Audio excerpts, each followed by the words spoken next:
দুই ভাই বোন যাচ্ছে দেখো বাজার করতে। ছেলের ইচ্ছে বুনুকে নিয়ে যাবে, একটু কাছেই দোকান তো। ওর দিদুন বাজার লিখে দিয়েছে কি কি আনতে হবে। তো দুই ভাই বোন যাচ্ছে, আবার মেয়ে ওখানে গিয়ে থেমে গেল যেহেতু দেখছে আমি যাচ্ছি না। তো দুই ভাই বোন এত সুন্দর করে যাচ্ছিল না, আমার খুব কিউট লাগে। আর এই যে ছাগলটা দেখেছে এর জন্য দাঁড়িয়ে পড়েছে, আরো ভ্যা ভ্যা করছে, ও ওর মতো আওয়াজ করার চেষ্টা করছে আর কি। আর এই যে দেখো দাদা ভাই চলে যাচ্ছে। আর সকাল এখন বাজে হচ্ছে 7:30 আটটা, সাড়ে সাতটা আটটা হবে আর কি। আমি অনেকক্ষণ আগেই দেখে এসেছিলাম ঘড়ি, এখন আর দেখিনি।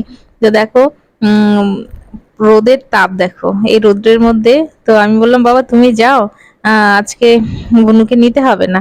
তো বলছে কেন, আমি রোদ্রে যাব বুনু কেন যাবে না? আসলে বুনুকে নিতে খুব ইচ্ছুক, আর ওখানে ওর এক মামা বাড়ি আছে তার জন্য।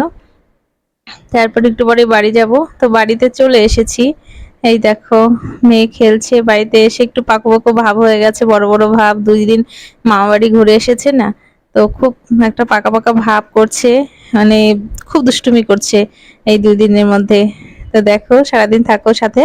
বাড়িতে এসছি, বাড়িতে আসার পরে মানে খুব তাড়াহুড়ো করে বাড়িতে এসেছি। এসেই খাবারটা বানিয়ে দিয়ে মেয়েকে মানে মায়ের কাছে দিয়ে চলে গেছি ডিউটিতে। সেখান থেকে এসে আবার একটু দুপুরে স্নান খাওয়া দাওয়া করে আবার চলে গেছি। এসছি হচ্ছে সন্ধেবেলা। এবার ডিউটি থেকে এসে আর ভাল লাগছে না, এত টায়ার্ড লাগছে। আর মায়ের কথা খুব মনে পড়ছে, মানে বাড়ি থেকে এসছে আবার সেই শ্বশুর বাড়ি, সেই চাপ, সেই রুটিন। তো কি আর করা যাবে বলো, নিয়মই এটা মেয়েদের। সত্যি খুব খারাপ লাগে। তার মধ্যে মা যদি ভালো থাকতো শরীরটা, তাহলে চিন্তা হতো না এতটা। মার শরীরটা যেহেতু খারাপ না, খুব কষ্ট হয় যেন মায়ের জন্য। তো ছেলের স্কুল আছে জেনেও আমি রেখে এসেছি, যাতে ছেলে থাকলে পরে মা একটু রান্না টান্নাও তাগিদ করে করবে, যে ও আছে ওকে খেতে দিতে হবে, তো নিজেও খাবে। তো আমার ছেলেকে বলে এসেছি বাবা দিদুনকে তুমি একদম খেয়াল রাখবে। তো সব ফোন করেছিল মা, মা ফোন করেছিল, বলছে দিদুনকে চিনি লবণ শরবত করে বানিয়ে দিয়েছে। লো প্রেশার তো, চিনি লবণটা খাওয়া ভালো, শরবতটা। তো কি করবো বলো, এভাবেই চলছে। তো চলো, সারাদিন তোমাদের সাথে থাকতে পারিনি কাজের চাপে। তো চলো মেয়ে কি করছে দেখি। কথা কি জানো, বিয়ের পরে না মায়ের কাছে মানে সেরকম ভাবে থাকা যায় না, তাই না বলো? সংসারের এদিকে দায়িত্ব, এদিকে আর নিজের ডিউটি করা। মানে আমি যদি বাইরে এই কাজটা না করতাম তাহলে মায়ের কাছে গিয়ে কিছুদিন থাকতাম, কিন্তু এমন কাজ করি না, মানে ইচ্ছে থাকলেও উপায় নেই। খুব খারাপ লাগে যেন, মনে হয় যে কাজটা ছেড়ে দিই। আবার মনে হয় বাড়িতে বসে থাকবো, যে 2 টাকা আসে ওটাই কোত্থেকে আসে। মানে বিয়ের পরে না এমন সমস্যা, বাড়ি থেকে আসার সময় আজকে আমার খুব কান্না পাচ্ছিল।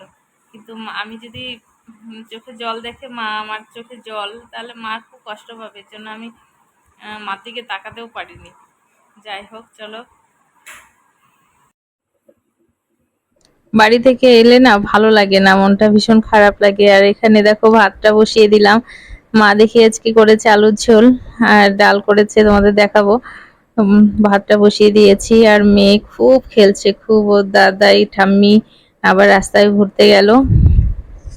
আর এত গরম পড়েছে না, আমি ডিউটি থেকে এসে আমার কি যে খারাপ লাগছে ভাবতে পারবে না, প্রচন্ড খারাপ লাগছে।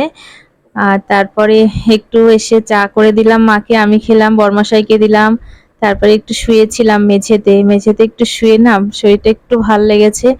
আর এখন উঠেছি, এই যে রান্না টান্না করতে। আজকে ছেলে তো মামা বাড়িতে আছে, তার জন্য ওকে পড়ানোর একটা চাপ থাকে অন্যদিন, আজকে সেই চাপটা নেই। কিন্তু মনটা পড়ে আছে সেই বাড়িতে মায়ের কাছে, যে মার কাছে থাকলে পরে ভালো লাগতো। কিন্তু কেমন একটা যেন বিয়ের পরে দোটানার মধ্যে পড়ে আছি।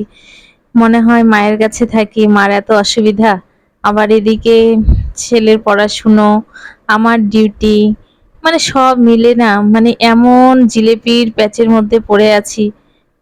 আগে মা যখন বলতো যে সংসার এমন জিনিস সেখানে একবার ঢুকলে বেরোনো যায় না, এখন সেটা জীবন দিয়ে উপলব্ধি করছি যে সত্যিই তাই। সংসারটা এমন জিনিস দেখো, এখন ছেলে মেয়ে হয়ে গেছে, আমি এক কর্মক্ষেত্রে যুক্ত আছি, সংসারের এক কাজের চাপ, মানে এমন ঘেরাটোপের মধ্যে আহ, আটকে আছি, সেখান থেকে না ইচ্ছে করলেও বেরোনো যাবে না। এই যে এক রুটিন, রুটিনের মধ্যে একদম ঘেরাটোপের মধ্যে, মানে আষ্টে পৃষ্ঠে একদম বেঁধে আছি। দেখো মনটা ভীষণ খারাপ। হ্যাঁ, মা বাবার কাছে এসে বসছি, কিন্তু আমি টিভি দেখি না, সবাই দেখো টিভি দেখতে ব্যস্ত। বাবা এই যে দোকান থেকে এসে এই যে বসবে, এই যে এই জায়গাটাতে দেখো বসে আছে, এখানেই বসে থাকবে 11টা 12:30 অবধি, উঠে শুধু ভাত খাবে আর বাথরুম যাওয়ার দরকার হলে বাথরুম যাবে। তো একবার এই ঘর করছি ওই ঘর করছি, কিছুতেই ভালো লাগছে না। তো কি আর করব বলো, মেয়েদের জীবনটাই এরকম, তাই না বলো? সবাইকে এরকম একদিন শ্বশুরবাড়িতে আসতে হবে। কেমন না, যেই বাড়িতে বড় হয়েছি সেই বাড়িতে থাকতে বললেও এখন আর থাকা যাবে না, এমন এক চাপ। তো কি আর করব, চলো তোমরা ভালো থেকো, সুস্থ থেকো। আর যারা সাবস্ক্রাইব করোনি অবশ্যই সাবস্ক্রাইব করো, আর একটা লাইক করে দিও।